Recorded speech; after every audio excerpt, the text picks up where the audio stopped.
આણંદના ઉમરેઠમાં નગરપાલિકાના ચીફ ઓફિસરને માર મારવામાં આવ્યો। બિનઅધિકૃત રીતે લગાવેલા જાહેરાતના બેનર હટાવવાની કામગીરી દરમિયાન આરોપીઓએ મનપાના ચીફ ઓફિસર અને કર્મીઓને માર માર્યો। ચીફ ઓફિસર ભારતીબેન સોમાણીએ આક્ષેપ કરતા જણાવ્યું છે કે બાગે સિરાજી રેસિડેન્સીના હોર્ડિંગ્સ હટાવવા દરમિયાન ટોળાએ હુમલો કર્યો, જાહેરમાં તમાચા માર્યા તેમજ નગરપાલિકાના અન્ય કર્મીઓ સાથે મારામારી કરી હતી। સમગ્ર મામલે પોલીસે ફરિયાદ નોંધવા તજવીજ હાથ ધરી છે। ટોળાએ ઉશ્કેરાવીને એમ કીધું કે આ તો બોર્ડ અહીંયા જ રહેશે અને અમારી સાથે બીભત્સ વર્તન કર્યું છે અને છેલ્લે પછી મારામારી પણ અમારી સાથે કરી છે। કર્મચારીઓને પણ માર્યા અને મારા ઉપર પણ હાથ ઉપાડેલો છે અને એ લોકોમાં જે નામ છે મને અજાણ છે, પણ અહીંથી આજુબાજુથી જે કર્મચારીઓ છે એ લોકો તેને ઓળખે છે। જો વાત કરી કે ભાઈ તમે પરમિશન નથી લીધી એટલે તમારે આ બોર્ડ ઉતાર લેવું પડશે એમ, તો પેલા જે કોન્ટ્રાક્ટરના માણસો જ્યાં જાહેર કરીને છે અમદાવાદી એમ કે બોર્ડ નહીં ઉતરે એમ, તો મેડમ કશું વાંધો નહીં, અમારી ટીમ દ્વારા અમે ઉતારી લઈશું એમ। તો મેડમ અમને સૂચના આપી તે પહેલાં તો મેડમ ઉપર વાર કર્યો, લાફો માર્યો અને ગમે તેવા જાતિવાચક શબ્દો બોલી અને બેનને મારી નાખવાની ધમકી આપી। રાજકોટ મનપાના સસ્પેન્ડેડ પૂર્વ ટીપીઓ મનસુખ સાગઠિયા ફરી વિવાદમાં આવ્યા છે। કોર્ટમાં તારીખ દરમિયાન સંબંધીઓને મળી રહ્યો હોવાનો વિડીયો વાયરલ થયો છે। કોર્ટની તારીખ દરમિયાન સાગઠિયા રાજકોટ કોર્ટમાં હાજર કરાયો હતો અને કોર્ટ પરિસરમાં સંબંધીઓને તે મળતો જોવા મળી રહ્યો છે। પોલીસની હાજરીમાં જ સાગઠિયા સંબંધીઓને મળતા હોવાનો આ વિડીયો વાયરલ થયો છે। વિડીયો વાયરલ થતા ટીઆરપી કાંડમાં ભોગ બનનાર વકીલ સુરેશ ફળદુનું નિવેદન સામે આવ્યું। સાગઠિયા એસીબીની તારીખ દરમિયાન મળ્યા હોય તેવી શક્યતા છે અને આ રીતે મળવું તે ગેરકાયદે છે। કોઈપણ વ્યક્તિ પરિવારજનોને મળવું હોય તો કોર્ટની પરવાનગી લેવી એ ફરજિયાત હોય છે, એમ પણ વકીલનું નિવેદન સામે આવ્યું છે। રાજકોટ મહાનગરપાલિકાના પૂર્વ સસ્પેન્ડેડ ટીપીઓ છે મનસુખ સાગઠિયા તે ફરી વિવાદમાં આવ્યા છે। કોર્ટ પરિસરમાં જ જે છે પરિવારને મળતા હોવાનો જે છે એ વિડીયો સામે આવ્યો છે। ત્યારે હાલ આપણી સાથે રાજકોટના વકીલ છે, આપણે એમની સાથે વાત કરીશું। સુરેશ ફળદુ વકીલ છે, સાહેબ શું કહેશો, આજે કઈ રીતના કયા કેસમાં હતા અને શું વિગત? જ્યારે પણ આરોપીઓને પરિવાર સાથે મળવાનું હોય અથવા એડવોકેટ એંગેજ કરવા સંબંધે કોઈ વાતચીત કરવાની હોય ત્યારે નામદાર અદાલતની પરવાનગી વગર આરોપીઓને મળવા દેવામાં આવતા નથી। એડવોકેટ એંગેજ કરવા માટે વાતચીત કરવી હોય તો પણ કોર્ટની અંદર પરિવારને બેસી અને વાતચીત કરવા માટે પરવાનગી આપવામાં આવે છે। એ સિવાય આરોપીને એના પરિવારજનોને મળવા, ચા પાણી પીવા કે પાણી પણ પીવા દેવા પરવાનગી આપવામાં આવતી નથી। આ ટીઆરપી અગ્નિકાંડની વાત થઈ। 2 દિવસ પહેલાં જે આ ઘટના ઘટેલ છે ત્યારે કોઈ ટીઆરપી અગ્નિકાંડની મુદત ન હતી। સાગઠિયા સામે કુલ 3 કેસ દાખલ થયેલ છે। એક ફોર્જરીનો છે, એક ટીઆરપી અગ્નિકાંડ છે અને એક એસીબીનો કેસ છે। એટલે ટીઆરપી સિવાયના જો કોઈ કેસમાં તારીખ હોય અને આવેલ હોય અને કોર્ટ પરિસરમાં, કારણ કે એકલા વ્યક્તિ છે એ એના પરિવારને મળતા હતા એવી હકીકત છે। દરેક કેસમાં જોઈએ તો 1 થી વધુ આરોપી છે સિવાય કે એસીબી, તો એસીબીના કેસમાં એ તારીખે આવેલ હોય અને એના પરિવારને મળેલ હોય એવી ઘટના બનેલ હોય એવું શક્ય આપણે માની શકીએ। કોઈ પણ આરોપી છે એ આરોપીને એના પરિવારને મળવું છે તો તેના માટે એને પહેલાં અદાલતની પરવાનગી લેવી પડે। અદાલતની પરવાનગીમાં કયા બાબતે મળવું છે, કયા હકીકત છે, શું બાબત છે એ પહેલાં અદાલતને એને કહેવી પડે। રહી જમવાની વાત, તો જમવાની પરવાનગી આપવામાં નથી આવતી, એટલા માટે કે જેલમાંથી જમાડી અને પછી જ મુદતે મોકલવામાં આવે છે।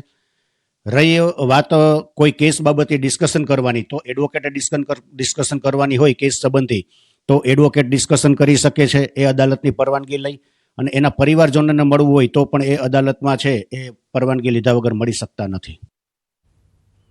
મહેસાણાથી સમાચાર આવી રહ્યા છે। જિલ્લાની 4 હોસ્પિટલોને 5 ગણી પેનલ્ટી ભરવાનો હુકમ આપવામાં આવ્યો છે। કડીની ભાગ્યોદય હોસ્પિટલને ₹1.10 લાખની પેનલ્ટી ઇસ્યુ કરાઈ છે।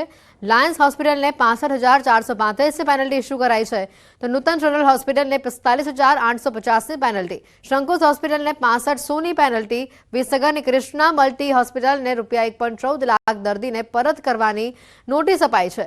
એપેન્ડિક્સનું ઓપરેશન પીએમજેએવાય યોજનામાં ન થઈ શકે તેમ કહીને પૈસા લીધા હતા।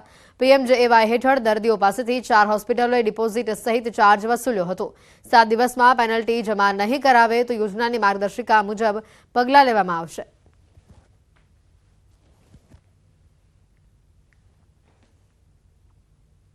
દુષ્કર્મના કેસમાં ફરાર ભાજપ નેતા દીપુ પ્રજાપતિ દબોચાયો છે. આણંદમાં ભાજપ નગરસેવક પર જ દુષ્કર્મનો આરોપ છે. પરિણીતા સાથે દુષ્કર્મના કેસમાં દીપુ પ્રજાપતિ પકડાયો છે. વાસદ પાસેથી પસાર થતી હોવાની પોલીસને બાતમી મળી હતી. પરિણીત મહિલાએ આણંદ ટાઉન પોલીસ મથકમાં દીપુ પ્રજાપતિ વિરુદ્ધ ફરિયાદ નોંધાવી હતી. દુષ્કર્મનો ગુનો નોંધાતા ભાજપનો કાઉન્સિલર ફરાર થયો હતો.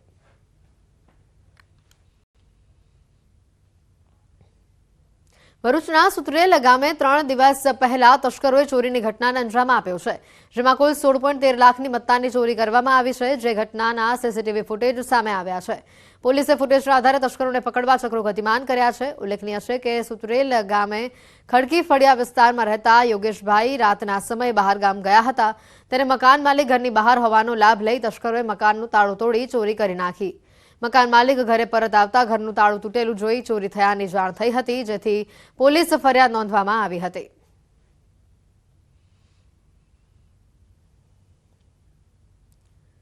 છોટાઉદેપુર શિક્ષક દ્વારા ધોરણ 9ની વિદ્યાર્થીની સાથે અડપલા કરવાના ગુનામાં પોલીસે આરોપી શિક્ષકને તેના વતનમાંથી ઝડપી લીધો છે. શિક્ષક દ્વારા વિદ્યાર્થીની સાથે વારંવારની વિભત્સ માંગણીઓ કરવામાં આવતી હતી.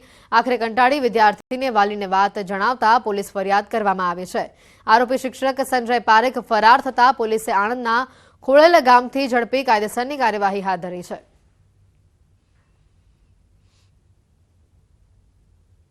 સ્કૂલના શિક્ષક હતા, જેથી જે ગુનો રજીસ્ટર કરી અલગ અલગ કલમથી ગુનો રજીસ્ટર કરી આરોપીને ઝડપવા માટે પોલીસની ટીમો કામે લાગેલી, જેમાં જે આરોપી જે છે એના ક્લાસ ટીચર સંજયભાઈ છોટુભાઈ પારેખ એમના આણંદ એમનું ગામ આવેલું છે ખડોલ ગામ, ત્યાંથી એમના ઘરેથી ઝડપી લેવામાં આવેલ છે. પોરબંદરના લીમડા ચોક નજીક મોડી રાત્રે નશામાં હથિયાર સાથે એક શખ્સ દ્વારા બબાલની ઘટના બની છે. આ મામલે કીર્તિ મંદિર પોલીસે પોતે જ ફરિયાદી બની આરોપી રાજુ રાણા ઉડેદરા વિરુદ્ધ ગુનો નોંધાવ્યો છે. આરોપી રાજુએ લીમડા ચોક નજીક કોઈ કારણોસર પોતાની કાર રસ્તા પર રાખી છરી અને પાઇપ સાથે રોફ જમાવતા થોડો સમય માટે ટ્રાફિક જામના દ્રશ્યો સર્જાયા હતા. આ મામલે કીર્તિ મંદિર પોલીસે આરોપી વિરુદ્ધ ગુનો નોંધી આરોપીની ધરપકડ કરી છે. કીર્તિ મંદિર પોલીસ તથા એલસીબીએ આરોપીને ઘટના સ્થળે લઈ જઈ સમગ્ર ઘટનાનું રિકન્સ્ટ્રક્શન કરાવ્યું હતું.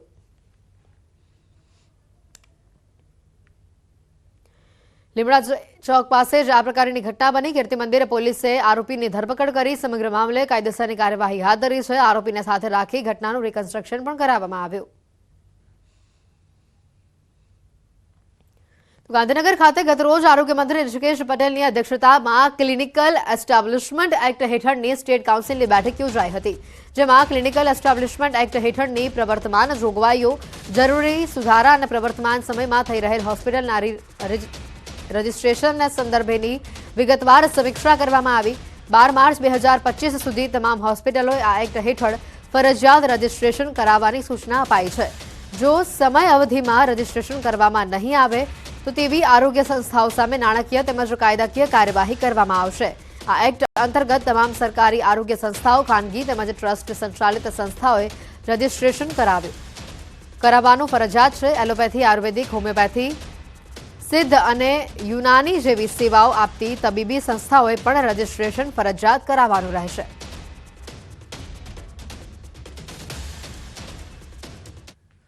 વિશ્વભરમાં દર 1 ડિસેમ્બરે વિશ્વ એઇડ્સ દિવસ મનાવવામાં આવે છે, ત્યારે Gujarat state AIDS control society અને નેશનલ એઇડ્સ કંટ્રોલ ઓર્ગેનાઇઝેશન સાથે મળીને વિશાળ જાગૃતતા અભિયાનનું આયોજન કરશે. આ વર્ષની theme take the rights path, my health my રાઇટનો આ હેતુ HIV સંક્રમિત વ્યક્તિઓના અધિકારોનું રક્ષણ કરવાનો અને તેઓને સન્માનિત જીવન પ્રદાન કરવાનો છે. ગુજરાતમાં અનુમાનિત વયસ્ક HIVનો પ્રસાર 2023માં ઘટીને 0.19% થયું છે, જે વર્ષ 2019માં HIV સંક્રમણ દર પ્રતિ 1 લાખ અસંક્રમિત વ્યક્તિઓમાં 6 વ્યક્તિથી ઘટીને વર્ષ 2023માં 4 વ્યક્તિ થયું છે. અને છેલ્લા 7 મહિનામાં 22,50,000થી વધુ લોકો સુધી HIV સંબંધિત માર્ગદર્શન, તપાસ અને સારવાર સેવાઓ પહોંચી છે.